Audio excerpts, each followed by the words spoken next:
From the simplest to the rarest of materials, from the barks and fibers of plants to the densest of hardwood,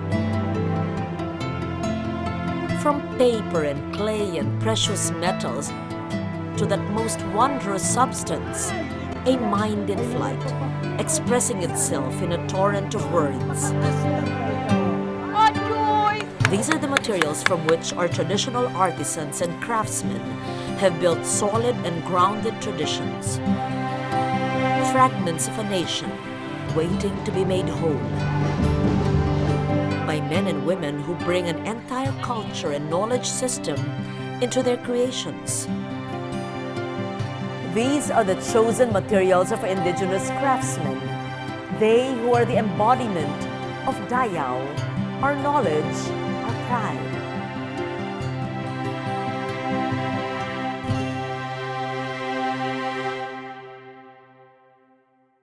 Expressive fibers, enduring wood and stone, precious metals, all of these are the materiales fuertes of our traditional craftsmen.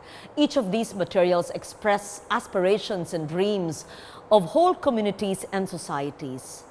But what of the humbler materials like clay and paper? Surely, in their simplicity and accessibility, these too are worthy of artistic creations that reflect facets of a people's personality. Clay and paper, they're simple, humble, accessible. In those very ordinary qualities lies their strength. In the process of transformation, we find the craftsman's joy. The Manunggul jar is the most eloquent proof of clay's nobility as a material, and its ability to reflect the beliefs and aspirations of a culture. The fact that this clay jar has been declared a national treasure tells us much about how a humble material can be resilient and ennobling.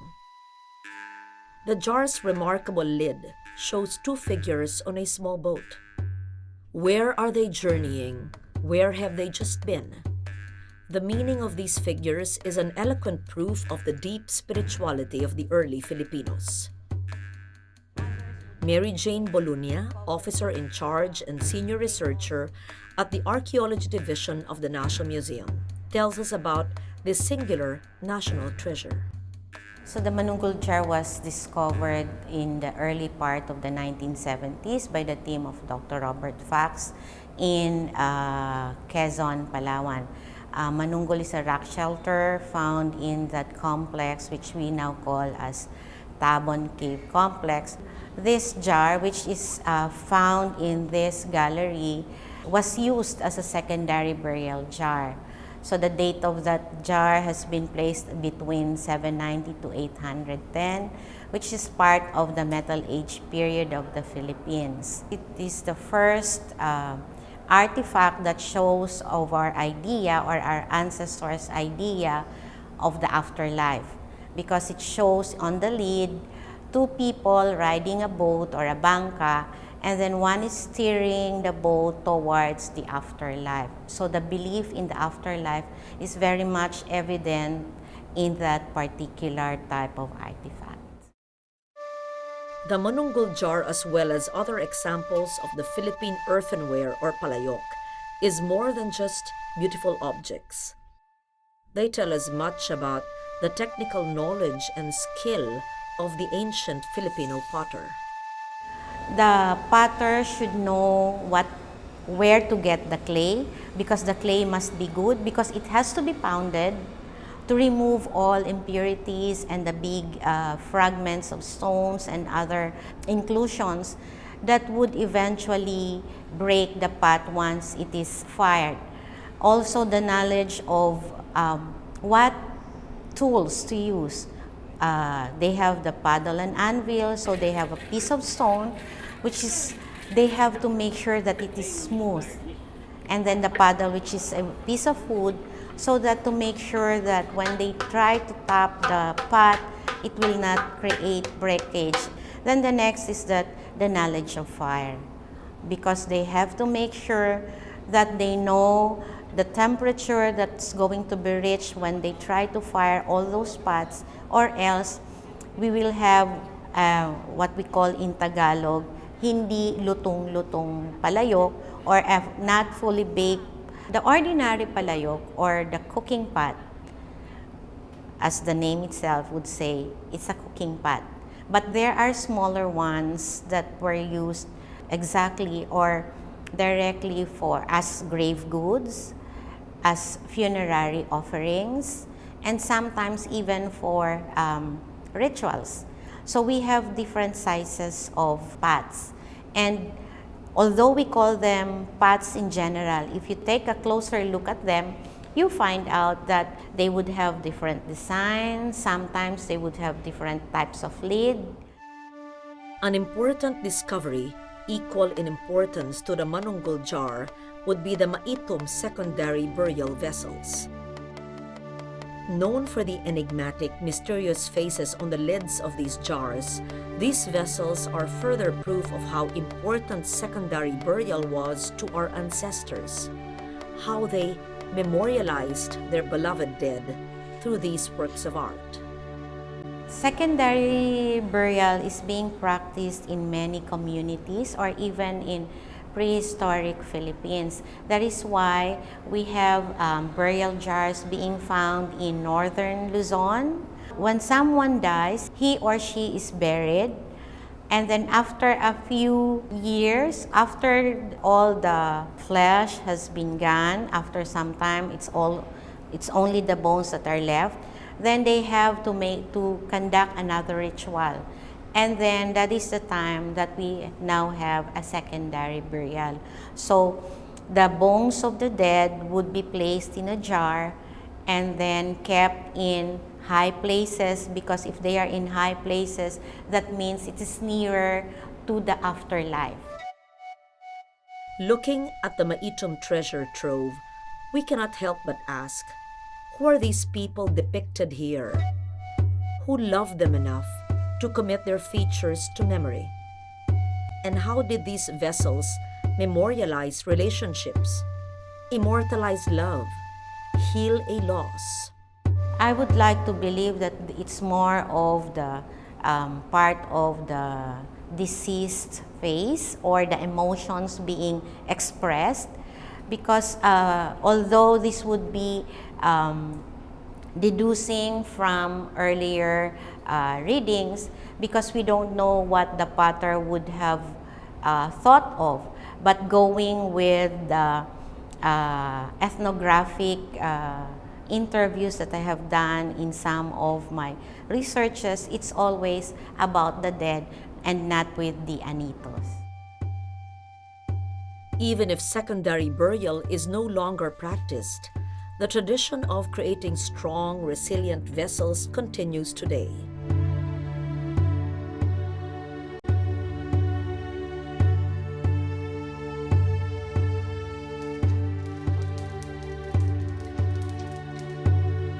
Among the Kalinga of the Cordilleras, sturdy vessels are still made today from mountain clay.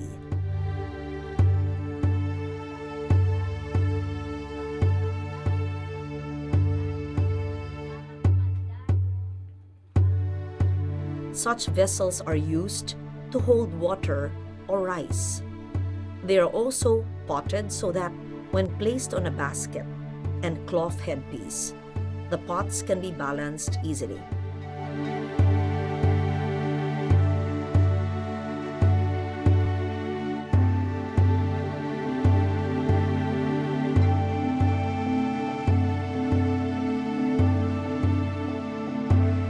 In Vigan, the making of the Ilocos burnay still continues today.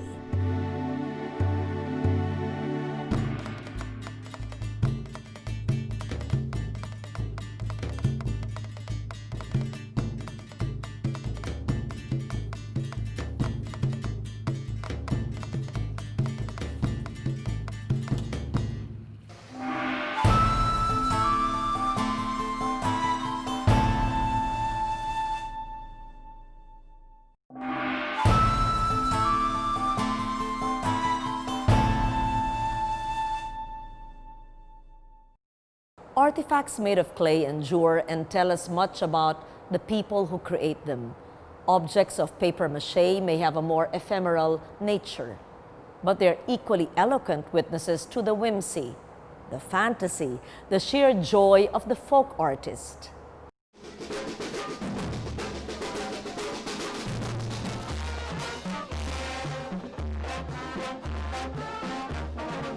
The higantes of Angono, Rizal are a joyful expression of wit, folk art, and pageantry. These huge mannequins are paraded in threes during festivals.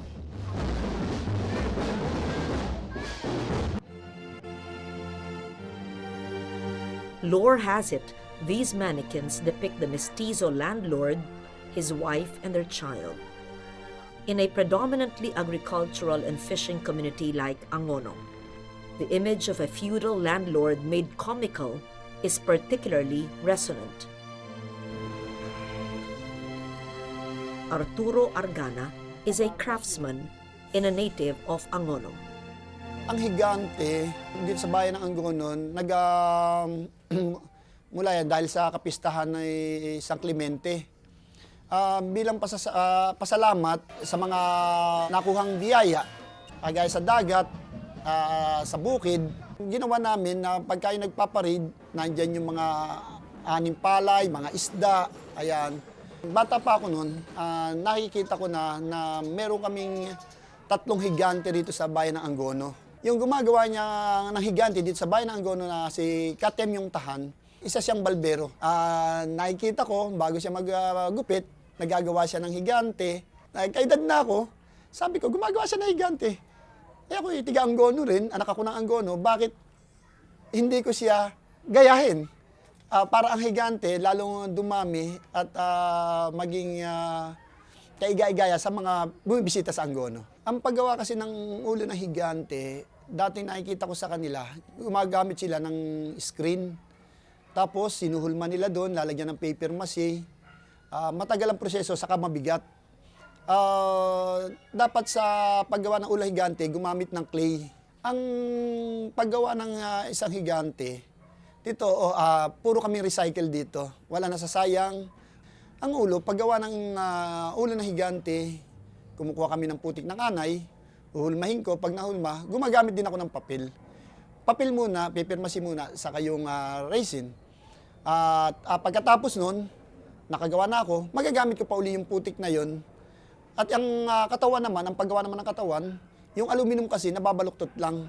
Pag nabaluktot, uunatin lang, nagagamit sa susunod na taon at susunod pang mga taon. Pag naputol, ninirebit lang, okay na uli. Magagamit na uli. Ino Manalo, Director of the National Archives of the Philippines and a scholar of Filipiniana, analyzes the meaning and significance of the Angono higantes. Yung higante ay mestizo or Kastila ang yung kanyang anyo, yung kanyang muka. May maliit na bata, may babae at may lalaki. At pag-aalala ko, kalbo pa yung lalaki. No? So, yun pa lang, umiiral yung tanong na bakit ganun ang tsura. No? At may nagsasabi, sila na rin ata nagsabi kasi nga gusto daw nila parang gawing katawa-tawa yung mga Kastila. So, parang ano nila yun, parang paraan na balikan yung mga Kastila. Current developments have seen higantes with metal frames and fiberglass heads. Ino Manalo believes that these developments do not hold true to the tradition and essence of the higantes. Makikita mo na taliwas sa tradisyon ng higante na naging uso ang paggawa ng higante na gawa sa bakal. May mga bagong pinagawa ng mga higante dahil sa isang parang government program, no, na ang ginawa ng mga higante ay gawa sa bakal, no? At makita mo dito na taliwas sa tradisyon na kawayan na maging magaan at kumbaga pliable ang kawayan.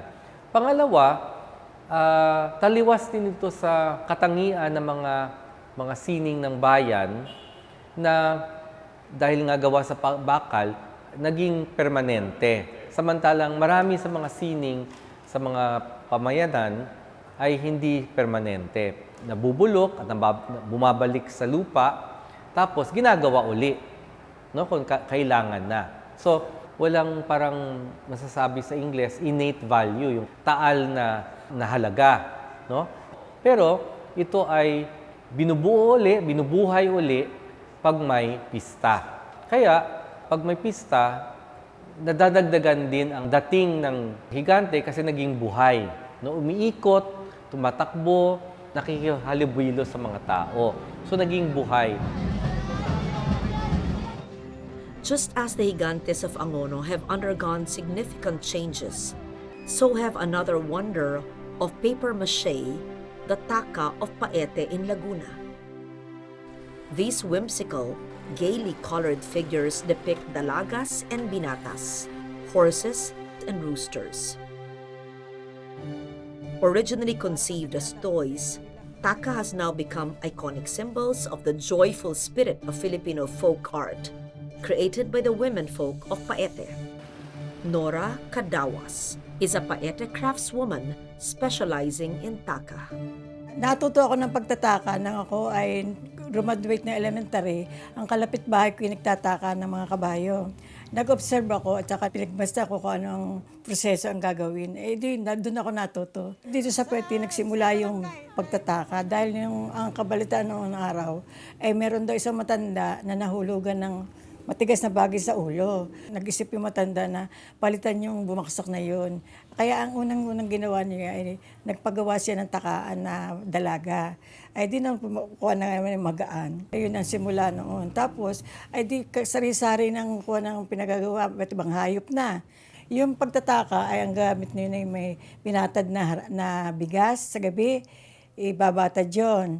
Tapos na mabatad yun sa kinabukasan, kinigiling. Pero pwede ring substitute doon ay harina. Tapos, bibilad sa araw yung takaan. Pag natuyo na yan, binabaki yan sa may legs, sa ganito, basta sa katawan, para mahahati at saka alisin mo yung ulmaan. Ang proseso nito, pagtataka, tapos makubera mo yung lahat ng surface nito, takaan, ay yun ay binibilad sa araw. Pag malaking ganito, dapat yung mga 2 araw. Pero pag maliit lang, pwede lang ng sa araw. Ay naisipan namin magtinda sa pakil, sa trumba sa pakil. Yung mga trumba sa pakil, ang dumadayo doon mga taga-Quezon. Ang kanilang ginagawang souvenir ay itong mga kabayo. Kaya yun doon nagsimula ang pagkukuha namin ng kabayo. Though whimsical and ephemeral, such works of art deserve to be studied, supported, and promoted for them to survive, for them to cross over to even deeper meanings.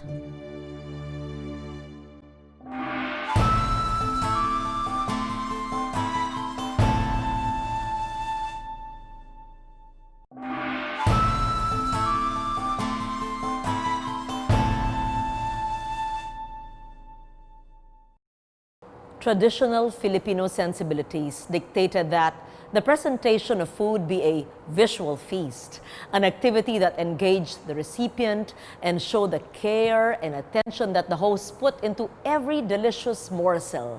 Nowhere is this sensibility, this hospitality, more fastidiously seen than in the yema wrappers of Bulacan. Borlas de pastillas is a name given to the intricate lacework confections of papel de hapon. Nati Ocampo Castro, who learned the craft from her mother, tells us how she learned the craft. Anak po ako ni Nanay Luz, yung talagang gumagawa po ng pabalat ng pastillas or borlas de pastillas po ang tawag nila. Ang borlas de pastillas po ay nagsimula or impluwensya sa atin nung mga Meksikano. Ang tawag nila ay papel picado. At saka po yung sa China, yung Jiangxi, yata ang tawag nila doon. Later po, naituro dito sa Pilipinas. Sabi ng Nanay Luz, nung elementary sila, tinuturuan sila ng borlas, ng teacher. So, ngayon po wala na sa school ng curriculum nila yan. Sa memories yan, pattern niya, gano'n. Tapos yung, nung nag-uumpisa ako, kasi nga baguhan pa lang, hindi pa ako masyadong kinis yung ano. paulit siya ng paulit sa akin. Hanggang hindi ko ma-perfect yung gusto niya mangyari. Gusto niya kinis eh. Kasi minsan magugupit ka, medyo magaspang pa yung daan ng gunting. Ay, sabi niya, hindi pwede yan. Ulit hanggang masanay. Ayun na, perfect ko naman na, makinis na. The borlas de pastillas that Natty and her workshop creates have found a ready audience. An audience that appreciates the ephemeral, delicate beauty of her work, as well as the luscious sweetness of the pastillas. The irony is that to get to the sweet pastillas, the wrapper must be destroyed and disposed of. But in such ironies lie the very strength of the folk art tradition. Folk art is of primary importance in our culture because if you look at folk art, they give a chance to people in all walks of life to participate in artistic creation, because there are no barriers in terms of cost, because folk art can vary from least expensive to more expensive ones. In other words, there are many available materials like paper, wood, even some stones, that can be used for folk art. In other words, it's accessible to everybody. If you like more elaborate ones, you can do that if you like to spend more. But even if you have no money, even if you don't have the more expensive materials like oil paints and watercolor, you can use organic dyes or many materials available in your environment, or whatever is available, you can create folk art. This is one reason.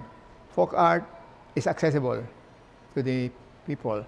Secondly, folk art is biodegradable because it uses biodegradable materials. So what is the advantage of being biodegradable? It doesn't clog the earth with so much trash, and therefore cannot lead to global warming. Anything biodegradable gives you a chance to create anew, because if what you create is permanent, then soon there will be no more place for you to display. There will be no more space for you to display the permanent object that you have created. While when everything is biodegradable, you will have another chance to create something different, something new, and so it will give you a chance to practice your creative ability.